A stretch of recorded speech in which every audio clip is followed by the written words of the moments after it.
What if I told you that one of the sweetest, juiciest things sitting in your kitchen right now is actually a highly engineered mechanism, like a machine for stabilizing your blood sugar and building up the lining of your gut? It sounds a little crazy when you put it like that. Right. But I want you to picture this. Imagine taking a bite into a perfectly ripe Bartlett or a Bosc pear.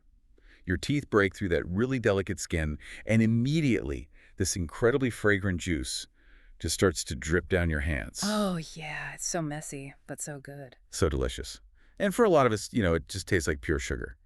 But there is a massive biological contradiction hiding inside that fruit. It really is a paradox. I mean, you experience this immediate visceral sweetness, and your brain naturally assumes you're just eating a simple dessert. Yeah. But beneath that sensory experience, you're actually interacting with a very complex piece of nutritional machinery. And that machinery is exactly what we are focusing on today. Because we have a really clear mission for this deep dive. We're taking a whole stack of notes, articles, and research on digestive health and nutritional science. And we're going to use them to unpack the hidden powers of what has to be like one of the most remarkably underrated fruits in our diet. Oh, entirely underrated. It really seems like the pear lives completely in the shadow of the apple. The apple gets all the glory with the whole an apple a day marketing thing, and then the berries get pushed as these elite superfoods. Yeah, the superfood halo. Exactly. Meanwhile, the humble pear is just sitting quietly in the fruit bowl, hiding this massive secret about advanced cellular health. Okay, let's unpack this because I want to move past the delicious sensory experience and look at the actual biological payload. Well, the baseline numbers are a really good place to start, even though they only tell the first chapter of the story. Right. A single medium-sized pear packs about 6 grams of dietary fiber. 6 grams. Well, Yeah, that's nearly a quarter of your recommended daily intake just in one package. But to understand the cellular health aspect you mentioned, we have to stop looking at fiber as just a single monolithic thing. where I was actually looking at the breakdown of those 6 grams in our research, and it's the ratio that really stood out to me. We're dealing with 2 distinct types of fiber working in tandem, right? Mm-hmm. Insoluble and soluble. Exactly. That dual action is the core of the pear's utility. The insoluble fiber, which is heavily concentrated in the skin and scattered through the flesh, that's your structural component. Okay. It doesn't break down or dissolve in water. It basically provides physical presence in your digestive tract. And this gentle bulk is what triggers the natural muscular contractions, the peristalsis of your digestive system, just to keep everything moving. So it's essentially like a sweeper. It's the broom that gently clears the path, making sure the physical mechanics of digestion aren't backing up. That's a perfect way to look at it. But then you have the soluble fiber, which the notes specify as pectin, and pectin behaves completely differently, doesn't it? Oh, completely. Pectin is a complex carbohydrate, and unlike the sweeper, it does dissolve. It forms this gel-like consistency in the gut. But its most critical role isn't physical bulk. What is it then? Its critical role is acting as a direct food source. Pectin is a prebiotic. Oh, okay. So to build on the analogy, if the insoluble fiber is the sweeper clearing the path, the soluble pectin is the fertilizer. Like we are laying it down to feed the microscopic garden in the gut. Yes, you are actively cultivating an internal ecosystem because, we cannot digest pectin ourselves. We literally lack the enzymes for it. Wait, really? Yeah. So it travels completely intact down to the large intestine where it encounters the trillions of beneficial bacteria living there. You are delivering a highly specific fuel directly to a microbial workforce. Which brings us to the actual metabolization process. And this is where the research gets deeply into the cellular health stuff. We aren't just talking about basic plumbing anymore. No, not at all. Because when that fertilizer hits the microbiome, a major chemical conversion happens. What's fascinating here is the biological chain reaction that gets kicked off by that fermentation process. When your gut bacteria feed on the pear pectin, they metabolize it, and they produce these byproducts called short-chain fatty acids. Or SCFAs. Exactly. Yeah. SCFAs. The notes highlight one SCFA in particular called butyrate. Is that the main compound we care about here? Butyrate is absolutely the star player, yes. Think of it as the primary energy currency for your colonocytes. Colonocytes? Yeah, which are the cells that actually make up the lining of your colon. Okay, I have to pause and push back on that for a second. Because don't our cells usually get their energy from, like, glucose circulating in the bloodstream. I always thought we ate food, it became blood sugar, and that fueled our cells. For most of the body, that is entirely true, but the colon is uniquely designed. Those colonocytes actually extract up to 70% of their required energy directly from short-chain fatty acids like butyrate. Wow. Yeah, they use that rather than pulling from your bloodstream. So when I eat a pear, I'm not directly feeding my own colon. I am playing host to a microbial fermentation vat, and those bacteria are manufacturing the exact compound my intestinal wall needs to survive. It is a perfect symbiotic loop. You provide the raw material in the form of pectin, the bacteria manufacture the butyrate, and the butyrate energizes the intestinal wall. That's wild. And it doesn't stop at just providing energy either. This process offers a phenomenal trifold benefit. First, as we said, it nourishes the cells. Right. Second, these short-chain fatty acids actively suppress inflammatory signals. They interact with immune cells in the gut to reduce localized inflammation, which maintains a tight, healthy barrier. And a tighter barrier means fewer pathogens leaking into the bloodstream, which, is what causes systemic inflammation in the first place. Precisely. And the third benefit is that this fermentation process slightly lowers the pH of the colon, making it a bit more acidic. Is acidic good in this case? Yeah. It is. That acidic environment actually makes essential minerals like calcium and iron much more soluble, meaning your gut becomes way better at extracting and absorbing the good stuff from all the other food you eat. That is incredible engineering. It's just a natural way to beat sluggishness and support regularity. And, it operates in such stark contrast to these harsh, complicated cleanses people buy online all the time. Oh, don't even get me started on those. Right. You see these aggressive detox protocols that act like a chemical flush. They just strip the gut. A flush is a great way to describe those harsh methods because they remove everything, including the beneficial bacteria and the mucosal lining you're actually trying to protect. The pectin in a pear works with your biology. It's building the infrastructure up rather than tearing it down. But infrastructure needs a transport system to operate. Yeah. I mean, I've tried the high fiber thing before, eating bran cereal or taking those dry fiber powder supplements, and honestly, I just ended up feeling bloated and backed up. Yeah, that happens a lot. It clearly wasn't working. So what makes the fiber in this fruit function differently? That is probably one of the most common pitfalls when people try to suddenly increase their fiber intake. They add the sweeping mechanism, but they forget the lubrication. Oh. Fiber cannot do its job without water. If you consume a massive amount of dry bulk and you are dehydrated, that threeper we talked about, it just gets stuck in the track. Right, it's just pushing dry leaves on a dry driveway. Exactly. The beauty of the pear is that it brings its own hydration. So it's deeply hydrating on a cellular level. It literally comes pre-packaged with the exact biological tool, the water required to make its own fiber actually work. It is a totally self-contained delivery system. The water allows the insoluble fiber to expand and move smoothly, and it allows the soluble pectin to form that soothing gel. Here's where it gets really interesting. Because when we talk about that high water content, we're talking about that incredible, sweet, fragrant juice we imagined at the very start of the deep dive. Yeah, the messy part. The messy, delicious part.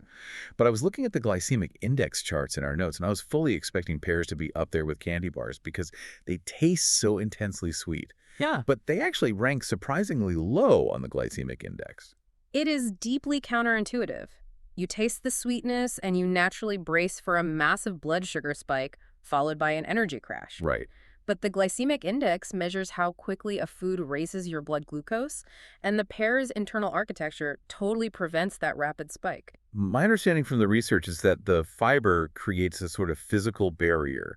How does that work mechanically? It's all about the cellular matrix. The natural sugars, which are primarily fructose in this case, are physically trapped within that dense labyrinth of insoluble and soluble fiber we just discussed. Okay, so it's locked away. Exactly. When this fruit enters your digestive tract, your digestive enzymes can't just immediately access the sugar. They have to physically navigate and break down that complex fiber maze first. So instead of a tidal wave of sugar just flooding the bloodstream all at once, the enzymes are slowed down and the sugar is released in this steady, controlled drip. The fiber acts as a metabolic brake. Because the absorption is so slow and steady, you completely avoid the rapid spike in blood glucose that you would get from, say, drinking a glass of refined apple or pear juice. Because in the juice, that fiber matrix has been completely stripped away. Right. And because there is no massive spike, your body doesn't need to overcompensate with a massive insulin release, which is what actually causes that dreaded mid-afternoon energy crash. It's a brilliant metabolic sleight of hand. Yeah. It basically satisfies the psychological craving for a sugary indulgence, but mechanically, it's functioning as a slow-burning, gut-healing fuel. It's rare to find a food that successfully bridges that gap between immediate sensory gratification and long-term metabolic stability. So what does this all mean? For someone standing in the produce aisle, I mean, because we've unpacked the sweepers, the pectin fertilizer, the short-chain fatty acids, the hydration, and this whole glycemic maze thing. Right. But bringing it back to the kitchen counter, the sources outline that we aren't just dealing with a monolith. There is a staggering variety of pears available, and they each behave a little differently. The variety is where this becomes a very customizable dietary tool. Different varieties offer completely different structural compositions and different phytonutrient profiles. I actually noticed the research highlighted something called stone cells when discussing the different textures of these varieties. Yeah. What exactly are those? Botanically, they are known as sclerites. They are these microscopic, heavily thickened cellular structures made of a tough polymer called lignin. Lignin, okay. Yeah, when you bite into certain pears and you get that very slight, pleasant grittiness against your teeth, you're actually feeling those stone cells. Oh, wow. Let's apply that to the varieties the sources mentioned, starting with the Asian pear, because it completely subverts what I expect from a pear. It is incredibly crisp, almost identical to snapping into a fresh apple. Does it just have a higher density of those stone cells? It's a combination of a higher density of lignin in the stone cells and a very high cellular water tension. That tension, combined with the structural rigidity, gives you that really sharp, refreshing crunch. Which is the complete opposite end of the spectrum from the classic Bartlett. Oh, night and day. The Bartlett is the classic buttery experience.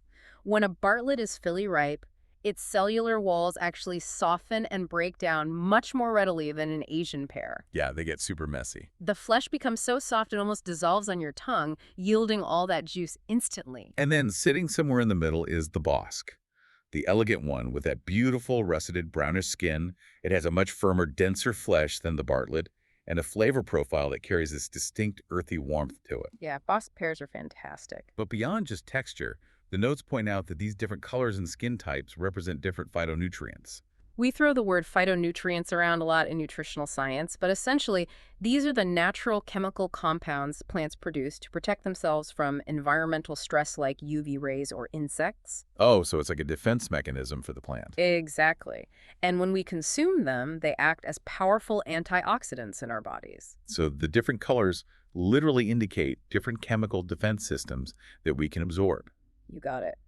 For example, pears with a reddish hue to their skin are packed with anthocyanins, which are compounds heavily linked to cardiovascular health and reducing oxidative stress. Okay, what about the green ones? The green and yellow varieties, like the Bartlett, tend to have higher concentrations of lutein, which is excellent for eye health. And across the board, the skin contains epicatechin, a flavonoid that helps with blood vessel function. Which reinforces why you absolutely need to be eating the skin. That's where the sweepers are, and that's where the highest concentration of these phytonutrients live. Please do not peel your pears. Right, so how are we practically applying this in the kitchen? Because eating them fresh over the sink is great, but the sources give some smart culinary applications to leverage this biology. Well, because of that low glycemic, slow release energy, pairing them with other nutrient-dense foods is highly effective.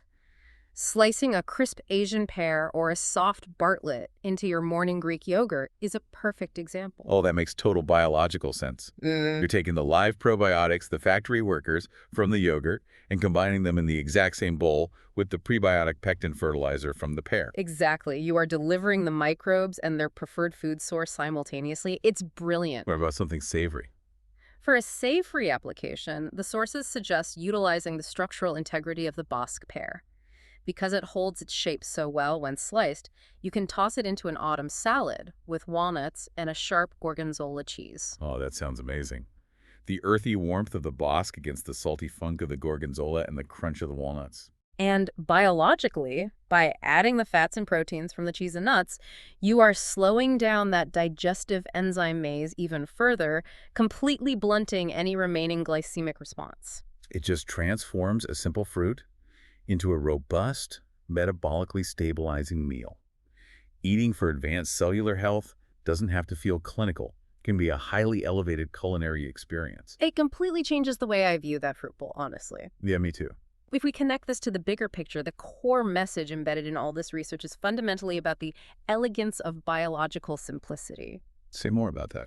Well, we live in a wellness culture that is constantly trying to sell us the next complicated regimen, right? The next synthetic supplement or the next harsh chemical cleanse. Right, the 10-step detox program. Exactly. But the science consistently points us back to these natural synergistic solutions, fostering a healthy microbiome, regulating your blood sugar, and supporting your intestinal barrier.